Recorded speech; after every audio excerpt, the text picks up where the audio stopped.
নামলাকু মিনাল মুসাল্লিন।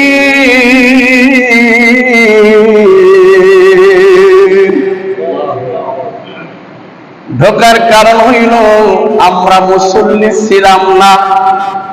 কি ছিলাম না ভাই? মুসল্লি ছিলাম না। মুসল্লি অর্থ যারা নামাজ পড়ে তাদেরকে মুসল্লি বোঝানো হয়। সুবহানাল্লাহ বলেন।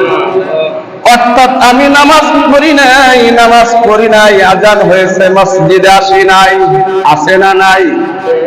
এত বড় সুন্দর মসজিদ, এত বড় সমাজ, 280টা ঘর, ফজরের নামাজে মুসল্লি মাত্র 10-15 জন। আর বাড়িতে কেউ থাকে না, সব বরিশালে জায়গা। কি ভুল বললাম নাকি? আর কেউ বাড়ি থাকে না, সবাই ভোর রাত্রে বরিশালে জায়গা। এই জন্য ফজরের নামাজে পাওয়া যায় না, জোহরের নামাজে পাওয়া যায় না, আসরের নামাজে পাওয়া যায় না। মুসল্লি আবার 5 প্রকার। এক প্রকার মুসল্লি হলো হাকিকাতুল মুসল্লি, যারা যত বিপদ পড়ুক না কেন, যত সমস্যায় থাকুক না কেন, যখনই আজান হবে তারা আর ওই জায়গায় থাকবে না, মসজিদে যাবে, নামাজ আদায় করবে। আর এক মুসল্লি হয়েছে যারা বাৎসরিক মুসল্লি, শুধু রমজানের অপেক্ষায়, আছে না নাই? কথা বলবেন, আছে না নাই? এটা হলো বাৎসরিক মুসল্লি। আর এক মুসল্লি হইল সাপ্তাহিক মুসল্লি। এই জুমার দিনে মসজিদ পরিপূর্ণ, আসরের নামাজে পাওয়া যায় না। আর এক মুসল্লি হইল সামাজিক দেখানো মুসল্লি।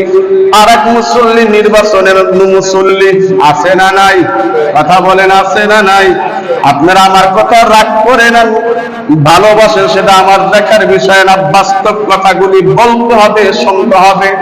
এই জন্য ভাই আল্লাহর কাছে আমরা দোয়া করি, আল্লাহ তুমি আমাকে খাঁটি মুসল্লি বানায়া দাও। আমরা নামাজ পড়তাম না, মুসল্লি ছিলাম না। এবার বলেন মুসল্লি যাবে কোথায়? বাজারে না মসজিদে? কোথায় যাবে? রুকুকারীদের সাথে তারা রুকু করবে। সুবহানাল্লাহ বলেন। তারা যখন আজান হবে, আজান শোনার পরে তাদের দিল মন ভালো লাগবে না, যতক্ষণ পর্যন্ত আল্লাহ পাকের কুদরতি পায়ে সিজদা না দিবে। সুবহানাল্লাহ।